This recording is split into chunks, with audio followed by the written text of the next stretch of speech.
I'm Garrett Friesen. I'm watching the Jets and Blackhawks, and this is Post to Post.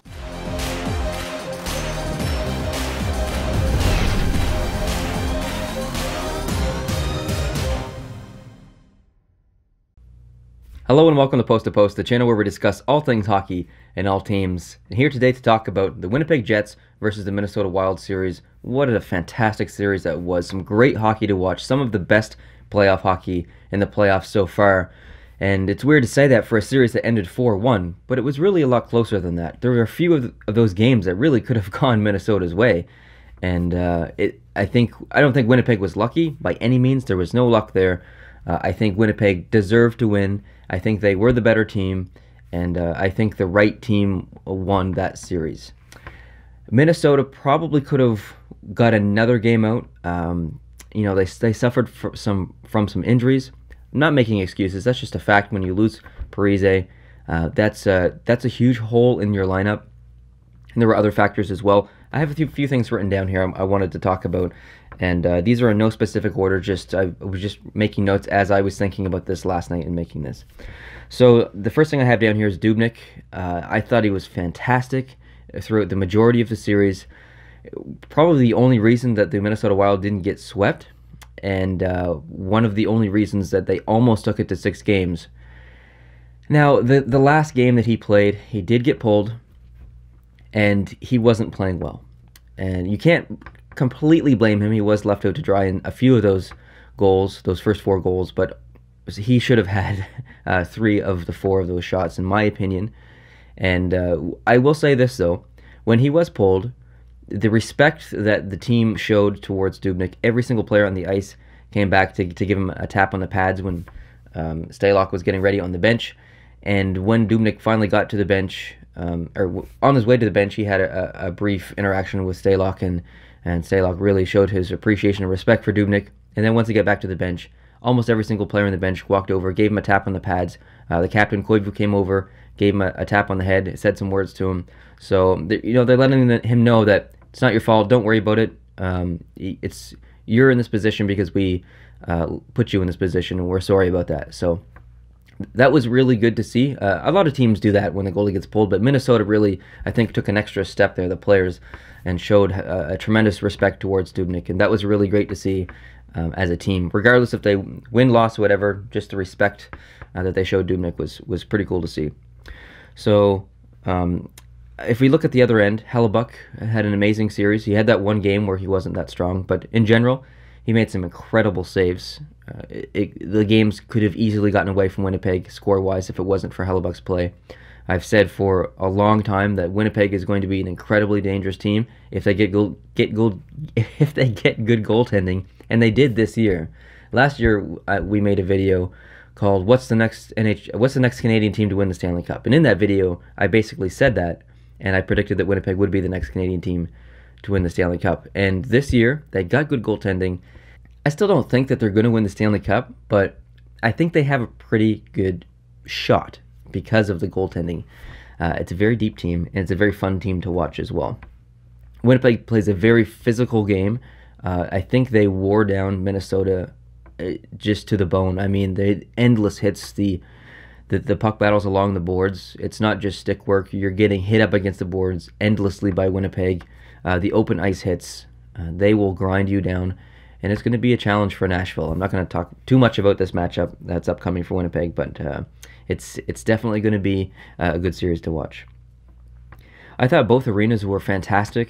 In Minnesota, the fans were going absolutely crazy, and then obviously in Winnipeg you have the whiteout, and outside the arena you have another whiteout with fans out there. I heard that in that last game, I think it was maybe close to 15,000 people outside. And when you have an arena that holds 15,000 people, that's 30,000 people in one area. So hockey is big in Winnipeg, and it's proof that it never should have left, and it's a great thing for the city. Minnesota's future is not questionable. I don't think questionable would be the right word. I think it's positive. I think it's promising. They have a few changes to make. They have a few guys on their team who really didn't perform that well in the playoffs. I mean, Zucker, Niederreiter, Coyle were pretty much invisible. If you go look at the statistics alone, they're invisible. But if you watched any amount of the series, then you'll know that they weren't really impactful on the ice whatsoever, and that really hurt the Minnesota Wild a lot. So they didn't have as much depth in the playoffs as they showed in the regular season. So pretty unfortunate that they weren't playoff performers. I'm not labeling them in general as non-playoff performers, but in this specific series, they weren't. Maybe we'll see something different next year.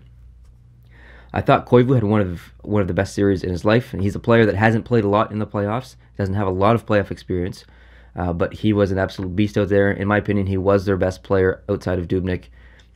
He contributed offensively, and more importantly, away from the front of the net and away from taking shots and stuff. He set up a lot of plays that he didn't get assists on, and he set up a lot of plays that didn't result in goals. He entered the zone with a ton of speed. He won a ton of puck battles along the boards, and I'm not just saying that because I really like Koivu. I think all Minnesota fans who are watching can probably agree, and anyone who's watching in general can probably agree that Koivu did have a really, really good series if you had a chance to watch the series.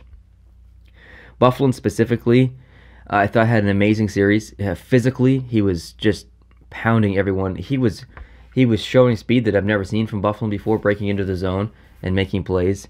He contributed offensively. He had 5 points. He was just a beast out there. He's not old, but he's not young. He's in that zone where he wants to win a cup now before he gets too old. So he's really making a push, and he's really playing very strong. Other players who were playing strong, I really thought Armia had a really strong series. Kopp as well, Connor and Myers. I felt like Armia specifically was all over the ice. I heard his name in the offensive zone a ton, in the defensive zone a ton, in the neutral zone.